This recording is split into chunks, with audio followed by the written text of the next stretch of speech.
Conversamos ao vivo com Rafael Furlanetti, ele é presidente da associação que representa as corretoras de valores. Rafael, seja muito bem-vindo aqui ao Novo Dia. Bom dia para você. Bom dia, tudo bem? A Ancor é como se fosse a Febraban das corretoras. Pela Ancor passa quase 90% do volume da Bolsa e toda a renda fixa brasileira, os títulos públicos que são negociados pela gente, então a gente está com a barriga no balcão olhando todos os movimentos. E imagino como vocês estão olhando nesse momento, né, Rafael? Porque é um momento que estamos lidando com imprevisibilidade. A gente está aguardando uma posição do Supremo Tribunal Federal. O primeiro ponto que eu trago aqui para a nossa conversa é: decisão judicial é o melhor caminho para resolver esse impasse? Vamos dar um passo atrás para poder entender o tamanho do problema. O governo, assim como uma empresa, ele faz a projeção de receita dele e ele tem a projeção de gastos. Então, você está imaginando que você vai faturar 100 e vai gastar 50. À medida que esse faturamento não vem, no caso do governo, a arrecadação, ele vai ter que ou revisar os gastos ou vai ter que aumentar a receita de alguma forma. A medida do IOF foi uma medida de caráter de arrecadação, isso é fato, já foi dito pelo governo, inclusive. Só que nunca antes se aumentou tanto a arrecadação, ou se tentou aumentar tanto a arrecadação por meio de decreto. As contas que a gente faz é que o IOF, nesse novo formato, arrecadaria perto de 40 bilhões.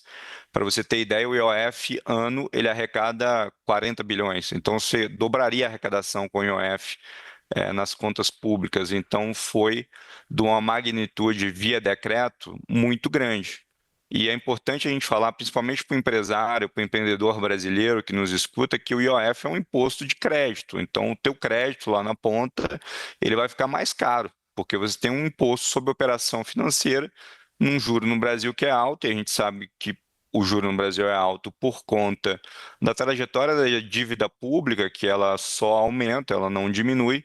Então, a vida como ela é, isso impacta o dia a dia de todo empreendedor brasileiro, principalmente aquele empreendedor que vive com base de crédito. Ele vende o almoço para comprar a janta, que é a realidade de muitos empreendedores brasileiros. Então, essa é a origem. O Congresso, que é a Casa do Povo, ele recebeu demandas dos setores produtivos e reagiu a isso. A primeira reação que ele teve foi sustar o decreto de IOF para, dessa forma, dialogar com o governo. E isso, de algum jeito, acabou sendo colocado numa conciliação no judiciário que não teve conciliação ainda.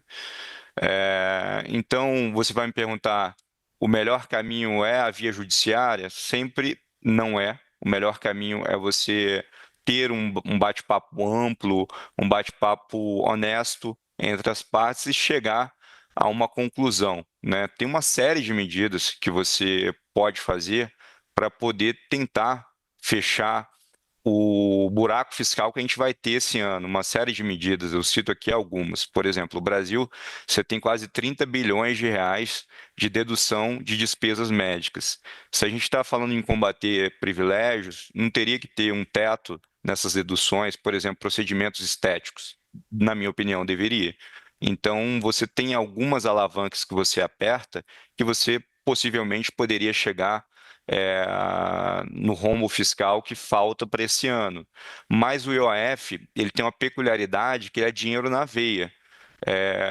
Então você tem uma certeza arrecadatória, né? Já os dados já públicos do último mês é que se arrecadou 2 bilhões de reais a mais no mês passado pela vigoração desse decreto de IOF, que ele já vale de imediato, né? Então, se você puser 2 bilhões em um mês, no mês você vai ter quase 24 bilhões de reais. Então, um lado que resolve o problema do governo é que essa arrecadação ela é de bate-pronto, ela é de imediato.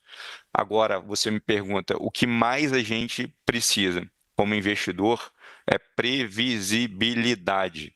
Então, lembra que o primeiro decreto de IOF ele tinha até imposto para remessa para investimentos estrangeiros, isso ia desestruturar de uma forma o mercado de capitais brasileiro muito relevante.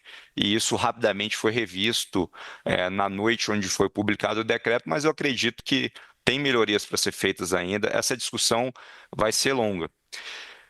E até E é uma discussão que não pode ter perdedores, porque o governo se posicionou, o Congresso se posicionou, então vamos chegar em algum consenso, possivelmente, mas eu diria assim, como fala lá no interior, às vezes na vida, é melhor você ser feliz do que ter razão. E nesse momento, a gente quer buscar um acordo, a gente quer ver esse acordo para que todos saiam felizes e que a gente interrompa esse impasse entre poderes.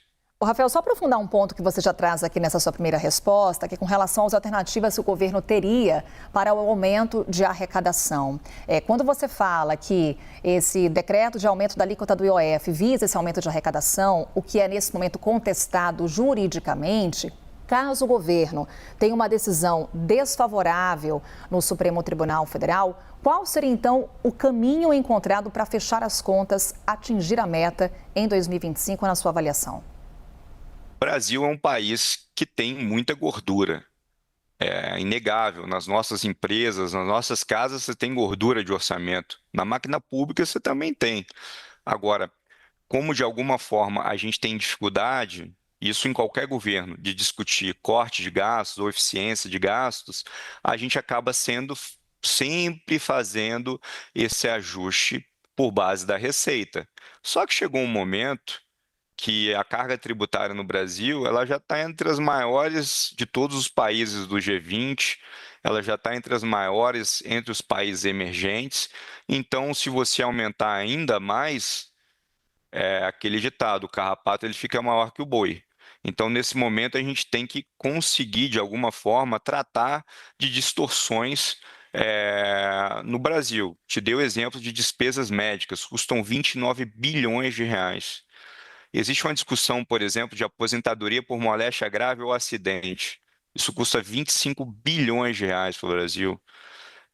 Na década de 90, foi colocada um benefício para aposentadoria acima de 65 anos, onde você tem uma maior faixa de isenção do imposto de renda. Isso custa para o Brasil 17 bilhões de reais.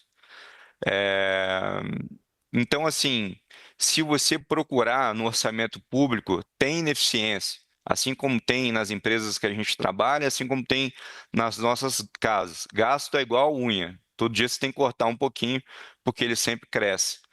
Agora, a gente perdeu a oportunidade de fazer esse debate mais estruturado e tivemos que, de alguma forma, o governo recorrer ao IOF. Isso gerou um grande impasse no Congresso, está sendo discutido agora com mediação do Poder Judiciário.